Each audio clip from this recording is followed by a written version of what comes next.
Quote, if we're going to make a move, we should make a move, said one high-ranking team official, speaking anonymously to protect existing relationships. If not, we need some leadership. And the leadership is the real problem, guys. That's the real problem. Anonymous official just said the quiet part out loud. Either the league makes a leadership move, or somebody needs times. Here it says the WNBA's business is thriving, so why can't Kathy Engelbert escape criticism? Here it says Kathy was at the center court inside Barclays Center when the Liberty beat the Aces in a mid-season tournament. After her job title, she took the mic to congratulate the team and was drowned out almost entirely. Okay, she was getting the hell booed out of her. That is the central claim hanging over this entire situation. The WNBA's first half became so chaotic that the NBA commissioner may feel compelled to become more involved. But we need to separate what is documented from what is interpretation. There has been no official announcement saying Adam Silver is taking control of the WNBA. Kathy Engelbert remains the commissioner. The stronger supportable point is that Silver has publicly acknowledged involvement behind the scenes, and reporting has connected him to important league matters. That distinction matters because this story is not about pretending a takeover has already happened. It is about asking why Silver's presence appears to be growing at the exact moment confidence in Engelbert's leadership appears to be shrinking. The league entered this season with enormous momentum and an opportunity most professional sports businesses spend decades chasing. Caitlin Clark's arrival brought new viewers, larger crowds, national attention, and people who had barely watched the WNBA suddenly debating games every week. That opportunity also created pressure. Every officiating controversy became national content. Every hard foul became a debate. Every questionable public statement traveled beyond the usual WNBA audience. The league did not merely become bigger, it became more exposed. And once that happened, the leadership standard changed immediately. Clearly cannot handle the job. And I believe that this is the time Adam Silver is about to step in. The signs have been pointing that way. He clearly inserted himself on the Caitlin Clark, Alyssa Thomas thing, which tells you the commissioner doesn't have a real pulse on it. And the lack of professionalism that has been shown on the court and off the court throughout the first half of the WNBA season can't really continue through the second half, and it permeated all the... This is where the criticism becomes more complicated than one commissioner being booed. Caitlin Clark's season has included injury uncertainty, inconsistent availability, and questions surrounding how her minutes and health were communicated. Not all of that belongs directly to the league office. Team medical decisions, coaching choices, and player availability are primarily handled by the Indiana Fever. Still, the confusion feeds a larger perception problem. Fans watching the league's biggest attraction want clear information, consistent rules, and confidence that everyone involved understands the stakes. When updates feel vague or decisions appear inconsistent, people begin filling the information gap with theories. That is dangerous for a young league trying to turn new attention into long-term loyalty. The WNBA cannot control every injury, every argument, or every bad game. It can control how professionally it communicates, how consistently it disciplines dangerous play, and how quickly it responds when controversy begins overwhelming the basketball. The first half of the season often felt like the sport itself was fighting to be heard over everything surrounding it. That may be entertaining for social media in the moment, but it is not automatically good for the business. Controversy can attract clicks. Trust keeps viewers. Anything. So we all know the first half of the WNBA season, obviously for Caitlin Clark fans, was riddled with, back injury and, just non-clarity on her day-to-day, game-to-game situation. One minute she's playing normal, then next minute she's on a minutes restriction. The minutes restriction never comes off, then she's off. The NBA Replay Center is one example of the league attempting to create more consistency and credibility around officiating. That does not mean every disputed call will disappear. NBA fans still argue about referees every night, even with a replay center and far more resources. What it does mean is that WNBA leadership recognizes that the current system needs stronger infrastructure. And infrastructure is the real issue underneath the drama.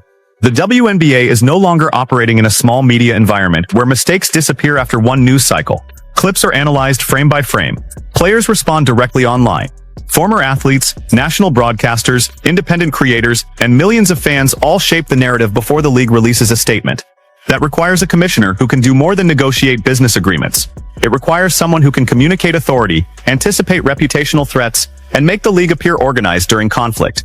Engelbert's supporters can fairly argue that she helped position the WNBA for major commercial growth. Her resume before joining the league was built in high-level business leadership, and the league has expanded significantly during her tenure. But success in one phase does not guarantee success in the next. The executive who helps attract investment is not always the same executive who can manage a volatile cultural explosion.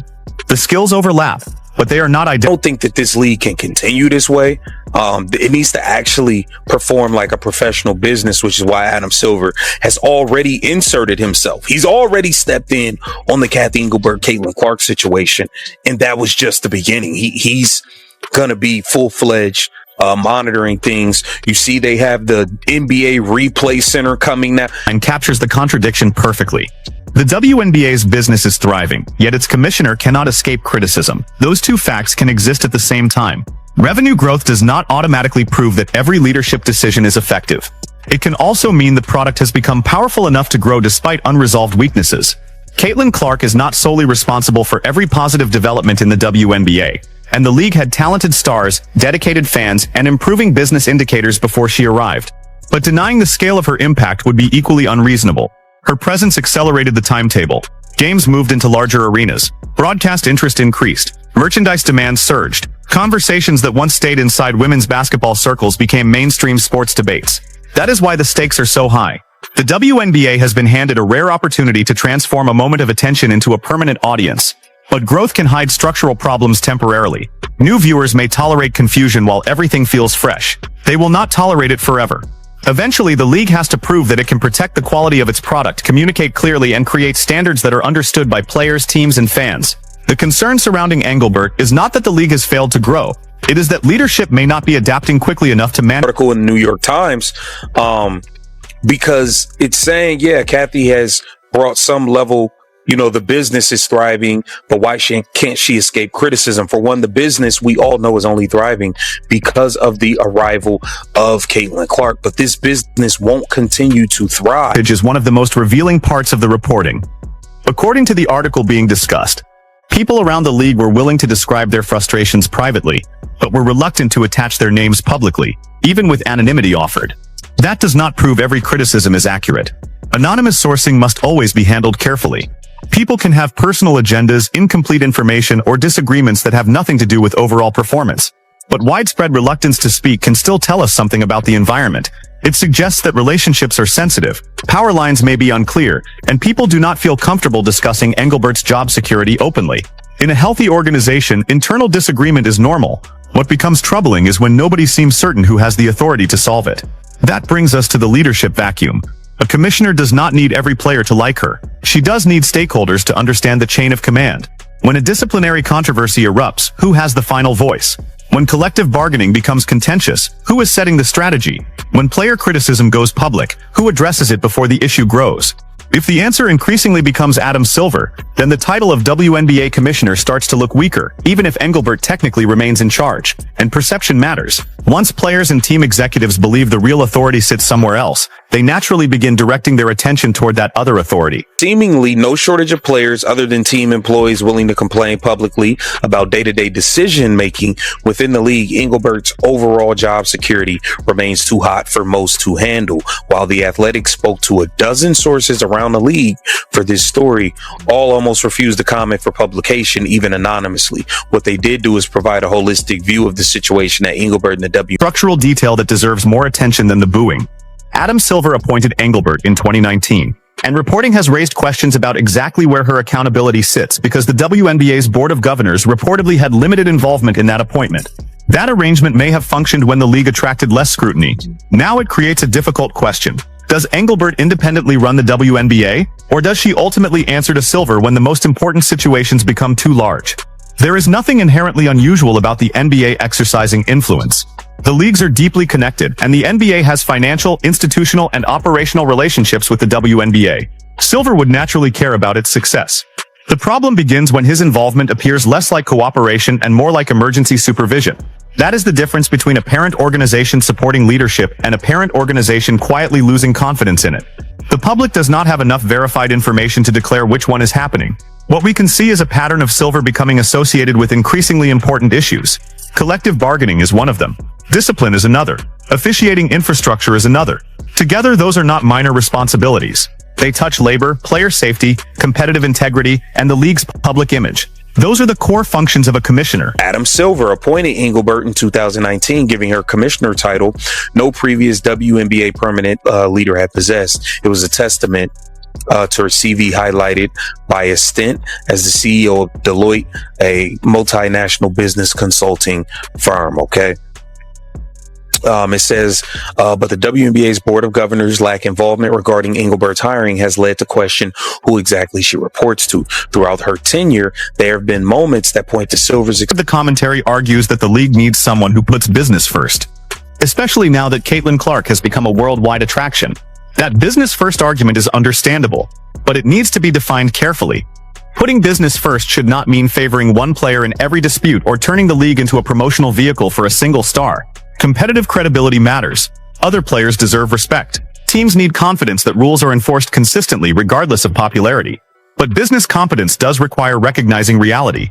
Every sports league leans into its biggest stars. The NBA built eras around Magic Johnson and Larry Bird, then Michael Jordan, then Kobe Bryant, LeBron James, Stephen Curry, and others. The league did not guarantee them championships or remove physical defense. It understood that stars are gateways into the product. The WNBA must protect that gateway without compromising the competition. That means dangerous or reckless contact needs consistent discipline, not discipline based on social media pressure. Medical communication needs clarity. Scheduling and broadcast strategy should make it easy for new fans to follow the most compelling teams. Marketing should introduce viewers to the broader league rather than acting embarrassed that one player brought them through the door. Clark's popularity can lead fans toward Aja Wilson, Nafisa Collier, Brianna Stewart, Sabrina Ionescu, Paige Buchers, and many others. But that conversion only happens if the league gives viewers basketball worth returning to. That is the leadership challenge. Do not resist the star. Use the star to strengthen the entire ecosystem. Silver acknowledged that while he hadn't been at the bargaining table of the contentious WNBA CBA negotiations, he was playing a role behind the scenes. More recently, he reportedly involved the disciplinary process. He was involved in the disciplinary process of Phoenix Mercury forward Alyssa Thomas, now infamously the play involving her and Indiana Fever guard. Weekend became another test of that ability. Showcase events are supposed to make a league feel bigger than the regular season. They should celebrate personalities, create memorable moments, and give casual viewers an easy entrance into the sport. When those events instead generate complaints about effort, presentation, player availability, or the overall quality of the spectacle, the league loses an important sales opportunity. One disappointing game does not destroy a season, but repeated presentation problems reinforce the belief that the WNBA has not fully adjusted to its new level of attention. The old audience may understand the league's traditions and internal dynamics. Millions of newer viewers do not. They are comparing the WNBA's product to every other entertainment option available on the same night. That comparison is unforgiving. A growing league cannot simply demand that fans support it, because growth is socially meaningful. It has to earn repeat viewing through competition, storytelling, accessibility, and professionalism. That is where Engelbert's business accomplishments face their hardest test. The league has attracted attention. Can her administration turn it into habit? Because a temporary spike can happen when a phenomenon arrives. Sustainable growth requires systems. There's a quote. It says CNBC's Game Plan Summit. On if they asked Adam Silver about it, he said, "I'm not going to comment on that because I don't think it's fair to Caitlin and to Kathy either. That's the real issue here." So he indirectly told you, yes, he had. Player relationships may be one of Engelbert's most damaging weaknesses. According to the discussion, some players have said they never developed a meaningful relationship with her. And criticism of her communication style became more visible when players began airing grievances publicly. A commissioner does not need to be friends with players. In many situations, she represents ownership interests that naturally conflict with player demands. Collective bargaining guarantees tension, but there is a difference between productive tension and total disconnection. Players need to believe the commissioner understands their concerns, even when she disagrees. Owners need to believe she can negotiate without losing control of the message. Fans need to believe public disputes are part of a serious labor process rather than evidence that the organization is collapsing. When players feel ignored, they use interviews and social media to create leverage. When executives fear speaking openly, they leak concerns anonymously. When fans distrust official statements, they treat every rumor as plausible. That is how an information vacuum becomes a credibility crisis. Engelbert's background at Deloitte gave her experience running an enormous professional organization. But sports leadership is unusually public and emotional. Athletes are not ordinary employees. Fans do not consume games like ordinary products. Every disagreement becomes personal because identity, loyalty, competition, and money all collide. A commissioner must operate as negotiator, spokesperson, crisis manager, regulator, and symbol of the league at the same time. That is why she just can't lead, and they need somebody in there that's gonna like put the business first. Like this whole dating, like this Melissa Smith, DJ Carrington thing is a bad look. It's bad for business. A lot of this stuff is bad for business, man.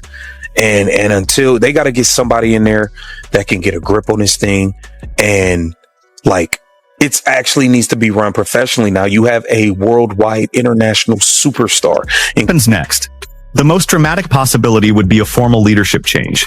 The reporting discussed in the video includes private criticism and questions surrounding Engelbert's security, but there has been no verified announcement that she is being removed. A more realistic near-term possibility is expanded oversight. Silver could continue influencing labor negotiations, discipline, officiating systems, media strategy, and other high-stakes decisions without publicly displacing Engelbert. That would allow the NBA to stabilize sensitive areas while avoiding the disruption of replacing a commissioner during a major growth period. But that solution comes with a cost. The more visible Silver becomes, the more people will ask why Engelbert is still necessary. Every time he handles another major issue, her authority risks shrinking further. Eventually, informal supervision can become more damaging than a clean transition because everyone senses who holds the real power but nobody says it publicly. Engelbert still has a path to reverse that perception. She would need clearer communication, more visible command during controversies, stronger relationships with players and team leadership, and a consistent strategy for converting Clark-driven attention into league-wide growth. Most importantly, she would need to make Silver's involvement look collaborative rather than corrective. That cannot be achieved through one interview or one press release. It would require months of decisions that rebuild confidence. The league's second half will reveal whether leadership has learned from the first. Watch the discipline. Watch injury communication. Watch officiating. Watch how the commissioner handles public criticism. And watch how often Adam Silver's name appears when the WNBA reaches another difficult moment.